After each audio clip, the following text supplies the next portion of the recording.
자존감을 더 올려주고 된다, 할 수 있다 하니까 이렇게까지 온 것 같습니다.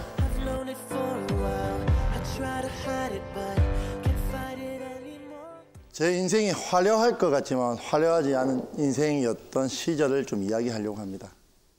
제가 부산에서 태어난 건 다 아시죠? 네. 크면서 롯자이언츠 선수라고 하면 최고였습니다. 그때 당시 뭐 흔히 말하는 조폭도 롯데자이언츠 야구 선수는 건드리지 않는다는 말이 부산에서는 분명히 있었습니다. 좀 운이 좋았던 게 저는 수영초등학교를 다녔습니다. 수영초등학교 하면 부산에서 제일 야구로서 인기 있는 학교. 덩치가 크고 좀 운동신경이 있는 친구라면 야구를 하기 위해서 다른 학교에 전학을 왔죠.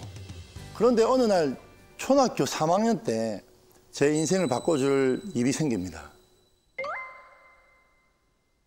다 아시는 초신수 선수가 저희 반으로 전학을 왔습니다.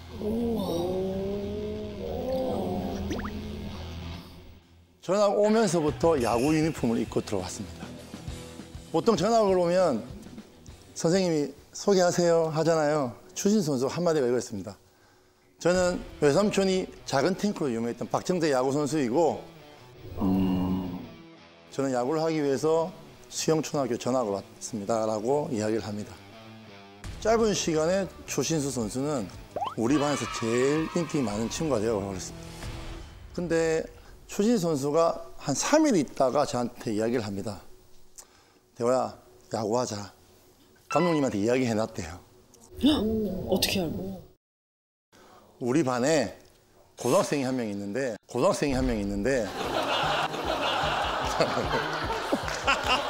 진짜 우리 반에 고등학생이 한 명이 앉아 있는데 걔는 야구를 꼭 시켜야 된다고.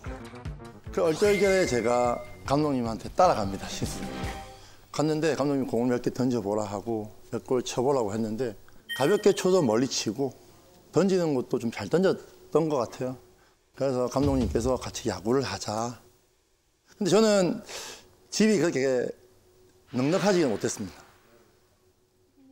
아버님이 3살 때 돌아가시고 어머니가 재가를 하시면서 할머니 밑에 자랐거든요. 밤새도록 그 콩잎을 시장에 사서 된장을 사서 발라서 시장에 내다 파는 노점상을 하셨거든요. 그래서 돈을 이제 벌어서 저희 형과 저를 키웠기 때문에 제가 야구를 할 수 있을까. 그 어린 나이에 눈치가 좀 빨랐던 것 같아요. 근데 안 되겠더라고요, 야구를. 그래서 제가 할머니한테 말씀드렸죠. 할머니, 감독님께서 조금만 열심히 하면 유명한 선수 될 수 있다고 이야기하는데 어떻게 하면 야구를 할 수 있을까라고 할머니 말씀드렸어요. 그때 당시 할머니가 됐다, 그만하고 공부하자 이렇게 이야기했으면 저는 야구를 안 했을 거예요. 근데 할머니가 네가 하고 싶다는 걸 처음으로 이야기했으니까 한번 해보자. 삼촌, 고모들한테 연락을 드려서 삼촌, 고모들도 넉넉한 삶은 아니지만 내가 야구를 하기 위해서 이제 하고 싶다니까 이제 회비도 모아주시고 야구 장비도 넣어주시고 막 그랬었거든요. 그런데 제가 이제 계속 크잖아요. 초등학교 때 이만했는데 1년에 막 7cm씩 크니까 장갑도 안 맞고 스파이크도 안 맞고 하니까 돈이 더 들었겠다. 돈이 더 들기죠. 그러니까 뭐 하나 살 때마다 할머니가 결혼하실 때 폐물이십니다. 폐물, 쌍가락지. 그거를 전당포에 맡기십니다. 맡기셔서 몇만 원 타와서 스파이크 하나 사주시고 또 장사를 해서 또 쌍가락지를 또 탁 받아오시고 그걸 제가 본 것만 해도 한 20번, 30번 한 것 같아요. 그 5만 원이 없어서. 다행히 제가 중학교 갈 때는 중학교 감독님께서 회비하고 다 면제를 시켜주신다고 하더라고요. 제가 초등학교에서 중학교까지 가는 거리가 1시간 반 걸렸어요. 연습 마치고 9시 반에 마치면 집까지 오면 10시 반인데 피곤하게 잠을 들잖아요. 그러면 또 몇 코스 지나가서 내리고 그러면 그 시간에 이제 버스가 안 다닐 때니까 또 걸어오고 지금 생각하면 너무 먼 거리잖아요. 하지만 학비 면제, 야구 회비 면제 때문에 가기 시작했죠. 회비도 회비지만 항상 중간식이 있었어요. 학부형들이 와서 밥도 해주고 간식도 해주고 이런 게 있었는데 그걸 다 면제시켜주면서 야구만 할 수 있게 이렇게 해준 거예요. 그러다 보니까 또 안 좋게 보시는 분들은 왜 자기는 회비도 안 내는데 시합을 계속 나가냐? 쟤는 왜 회비도 안 내는데 계속 야구를 하기 시키냐? 이런 말이 많이 들리는 거예요. 그때부터는 또 눈치가 더 보이게 되는 거예요. 저는 그 고등학교 2학년 때까지 눈치란 눈치는 다 봤던 것 같아요. 정말. 이제부터는 나는 진짜 실력으로 남아야 된다. 그래서 내 친구, 내 후배보다 실력이 떨어지면 나는 그만둬야 된다. 정말 야구, 진짜 아침, 저녁 야구, 새벽, 오전 야구 무엇이 이보다 더 힘든 게 있을 거라 생각했었거든요. 고등학교 2학년 때 할머니가 병원에 있었어요. 그래서 제가 병원에 갔는데 할머니가 갑자기 저한테 대뜸 대호야, 불고기 버거가 먹고 싶다. 햄버거를 한 번도 드셔본 적이 없는 분이신데 갑자기 저한테 햄버거를 먹고 싶다고 하셔가지고 와, 롯데 불고기 버거가 그때 당시 1,700원인가 했어요. 근데 제 지갑에는 1,400원이 있었어요. 할머니가 그걸 모르실 거라 생각을 한 게 아니고 돈이 없어서 불고기 버거랑 비슷한 맛이 똑같은 대리버거 1,200원 하더라고요. 대리버거를 사서 할머니한테 갖다 드렸어요. 할머니가 너무 맛있게 드시고 대호야 너무 맛있다. 그래서 그 다음 달에 제가 이제 용돈을 또 받아서 제 할머니가 또 그때 먹었으니까 맛있는 거 사서 이제 불고기 버거 사서 가야지 하고 했는데 한 2주 뒤에 할머니 돌아가셨어요. 야, 근데 지금도 생각하면 롯데리아 가서 불고기 버거 보면 할머니 생각이 많이 나요.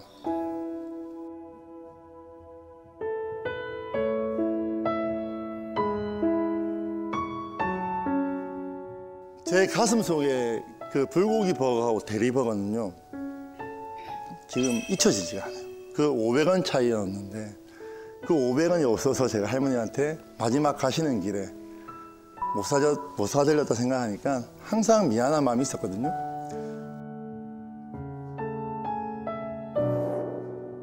그 할머니한테 성공을 해서 호강을 시켜주고 싶었는데 그래서 제가 태어나서 처음으로 이제 할머니가 돌아가시고 야구를 시작하고 그만해야겠다는 생각을 했었습니다. 내가 야구를 성공해도 누구한테 호강시켜주나 누구한테 돈을 쓰나 필요가 없었어요, 솔직히. 그때 당시 그래서 고등학교 코치님이셨던 분이 저한테 오셔서 대호야, 이때까지 할머니 고생하고 이대호라는 손자를 키웠을 때 야구선수로 성공하는 걸 너무나 보고 싶지 않겠냐라고 하셔가지고 아무 생각도 안 했어요. 그때부터는 야구만 했어요.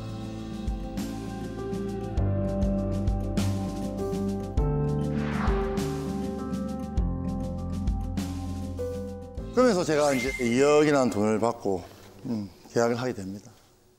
프로 딱 와서 이제 보니까 저는 힘든 게 없는 거예요, 이제. 그러다가 2000년대 롯데에서 이제 시합을 뛰게 되면서 아직도 기억하고 있네. 8888-577, 8888-577. 7년 동안 8개 팀에서 8등, 8등, 8등, 8등, 577. 너무 슬프다. 와, 힘들더라고요. 근데 감독님이 야구 선수가 3자리는 쪽팔리니까 2자리 만들자 하시더라고요. 운동을 좀 전문적으로 했으면 되는데 100km 넘어가면 제일 하면 안 되는 운동, 오리걸음, 토끼띠. 그 벌 받는 거 같잖아요. 진짜 벌 받는 기분이었어요. 그래서 제가 수술을 하게 됩니다. 이게 무릎 연골이 나가서 수술을 딱 하고 4개월 동안 10년 만에 처음으로 누워 있었거든요. 130kg까지 넘어갔습니다. 운동을 못해서 그런가? 야구를 잘 하고 있는데 왜 5kg 더 빼라고 해서 무릎 다치게 해서 25kg가 더 쪄야 됐냐. 야, 130kg 되니까 아, 이거 또 야구를 해야 되나? 혼자 신세 한탄을 계속 했죠. 2005년도 겨울에 이제 통도사라는 엄청 큰 절 뒤에 보면 조그만 암자가 있습니다. 거기에 들어가서 2달 동안 제가 오롯이 야구 생각, 내가 야구를 어떻게 해왔으며 어떻게 이 자리까지 왔는데 이 자리를 포기할 거냐는 생각을 하면서 야구에 대한 생각만 했거든요. 새벽 5시 반 이상, 정상까지 4시간 왕복. 제가 60일 동안 한 번도 안 빠지고 산에 올라갔거든요. 비가 와도 올라가고 추워도 올라가고. 그러다가 갑자기 잠을 자는데 위에 암자에 자다 보니까 쥐가 있잖아요, 쥐가. 밤새도록 계속 뛰는 거예요. 잠을 못 자. 새벽 5시 반에 일어나요. 다크서클이 이만큼 져가지고 스님한테 말씀드렸어요. 스님, 쥐도 좀 놓고 뭐 약도 좀 해서 쥐 좀 없애주시면 안 되겠냐 하니까 스님이 딱 한마디 하셨어요. 그 쥐를 키우는 애완용이라 생각해봐라. 생각만 좀 바꾸면 괜찮을 거다. 스님, 그게 무슨 말입니까? 근데 제가 할 수 있는 거는 스님이 했던 말만 생각할 수밖에 없었어요. 누웠어요. 저건 햄스터다. 저건 내가 키우는 거다. 내가 햄스터 갖다 놨다. 저건 우리 식구다 생각하니까 3일 정도 지나니까 그게 거슬리지 않았던 거예요. 이게 마음먹은 대로 삶이 움직이는 것 같아요. 우리가 힘들다 하면 진짜 힘들어지는 거고 된다 할 수 있다 하니까 되는 거예요. 그때 당시에도 130kg에 들어갔는데 제가 딱 16kg를 빼고 내려왔습니다. 2달 동안. 내려왔는데 2005년 겨울이었거든요. 근데 2006년도에 제가 트리플 크라운을 합니다.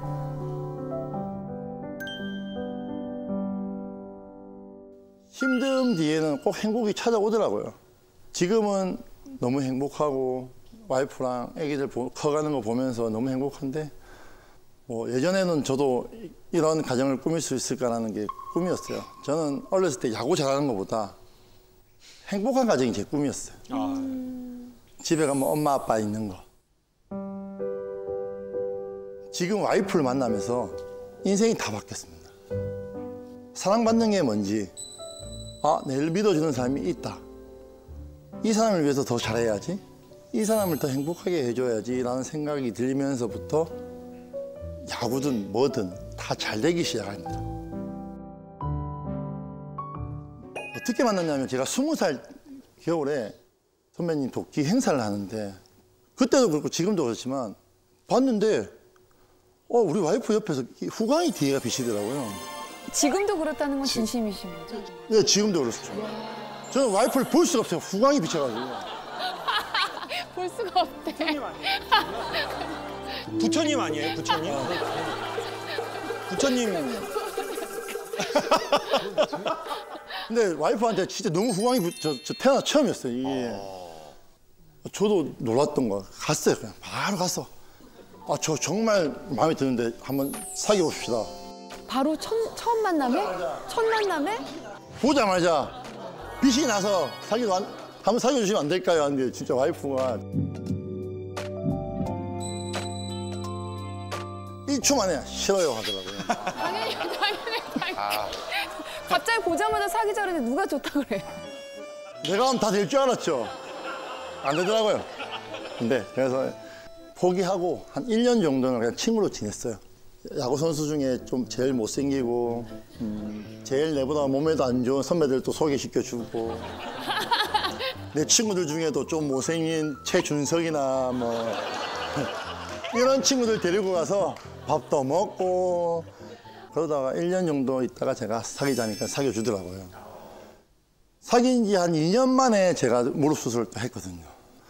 여자친구한테 이야기를 해서 서울에서 수술 받아야 되는데 좀 와줄 수 있냐고 했더니 그때 시험 기간이라 진짜 힘든 그거였는데 나를 지켜주기 위해서 왔다.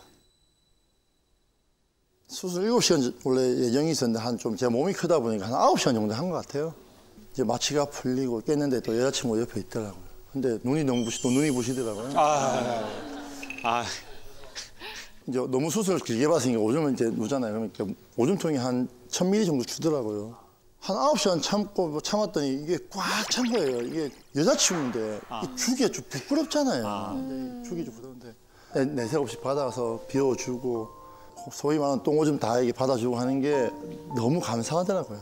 그때 제가 처음으로 마음먹었어요. 이 여자만큼은 내가 행복하게 해준다.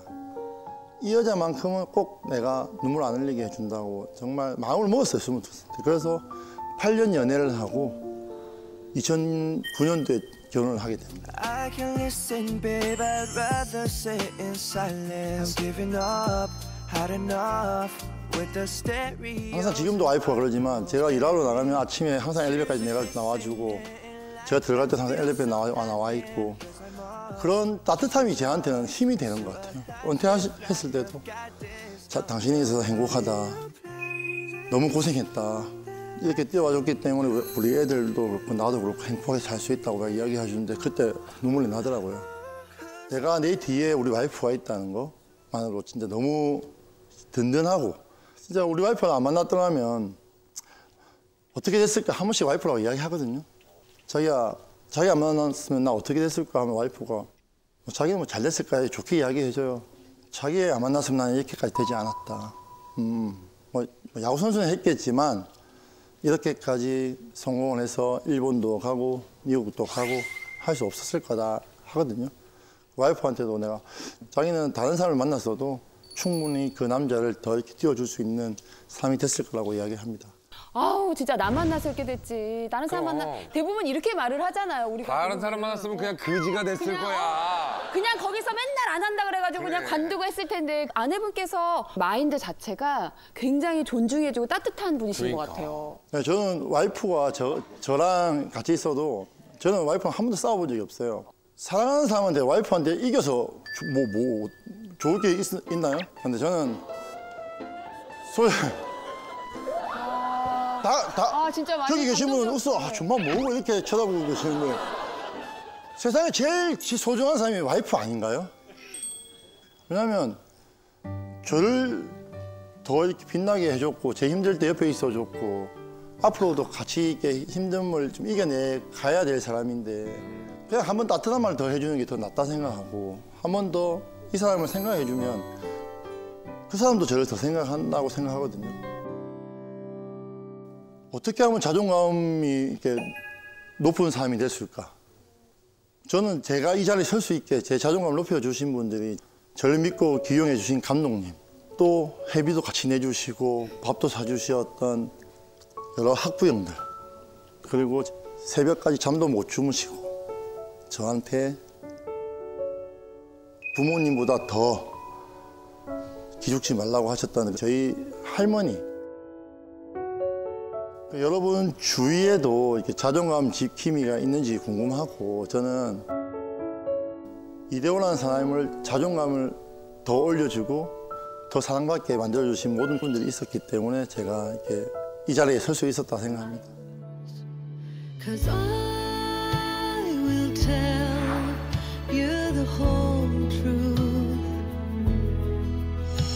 that there's no color in the world